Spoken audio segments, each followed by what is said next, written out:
There's a lot of drama in AI right now around open source. Of course, Elon Musk has filed a lawsuit against OpenAI claiming that they're not, true to their mission by creating open source tools. Instead, they're being for profit, right? So there's this whole drama back and forth going. And in all of this, a huge new announcement has come. Elon Musk, he recently just tweeted and said this week XAI will open source Grok. So Grok is it's Elon's XAI's response to ChatGPT. It's essentially a ChatGPT that if you pay $16 a month for X Premium, right, or whatever, it's kind of like if you want to get your blue check mark on Instagram, you got to pay them $20 a month. I think it's $16 on X to get that blue check mark. But if you get it, you also get access to Grok, which is their open source now, or which is their ChatGPT competitor. Now, this isn't it's kind of like a V1, to be honest. I pay for it. I get it. But I usually still am using ChatGPT for most tasks. It's not really something that I'm using a ton. But of course, it's their V1. This is their GPT 3.5. I haven't even seen it, them talking about benchmarks on this thing. It's kind of just a tool. I think they literally spun it up in 3 months. But it's very interesting. Open sourcing this, I think, has some big implications for businesses and all sorts of things. What's your take on this, Jamie?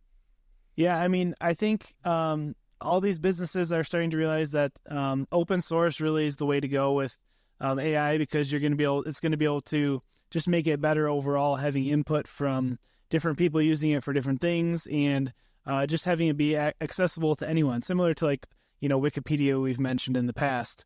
And so, it's kind of a race to who can make the best product. And by making it open source, I think you're going to overall just have a better product in the end.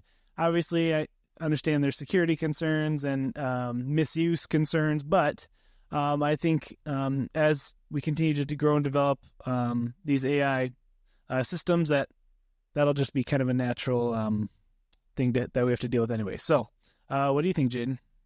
Yeah, okay, so I wanted to get into some of the drama behind this because I think this is really interesting. We have the billionaires of X, all the big tech guys are all arguing about if this is a good thing or a bad thing. And actually, these arguments have been started at the beginning of the month. We had Mark Andreessen, who of course owns A16Z, one of the number one venture capital firms, accusing Vinod Khosla, who owns Khosla Ventures, which is another one of the number one firms. He said, Vinod is lobbying to ban open source. And then Vinod responded and said, would you open source the Manhattan Project, right? That's the nuclear project that the U.S. did during World War II. He said, this one is more serious for national security. We're in a tech economic war with China and AI that is a must win. This is exactly what patriotism is all about, not slogans. Okay, so, Vinod from Khosla Ventures is saying, this is like the nuclear bomb. It's like, the Manhattan Project. We can't let China get it. We can't open source it. What's really interesting is then we had Yann LeCun, who heads up AI at Meta. And of course, Meta is famous for, they're just going crazy on all of this open source stuff. Like that's really what they're doing.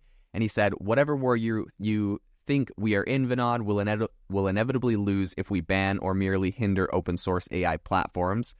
Then someone else called him out and said, your investment was built on 20 years of open source R&D and AI, and only now are you saying it's a matter of national security and patriotism to build a regulatory moat and lock out domestic competition. Respectively, this decelerationism is a tragedy for all Americans.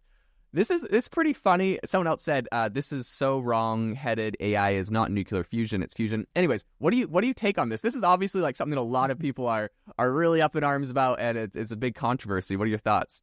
Yeah, I mean, so I think, a lot of it more so than a security concern. I think it's at this point, people are upset about, if something becomes open source, then the data becomes free essentially.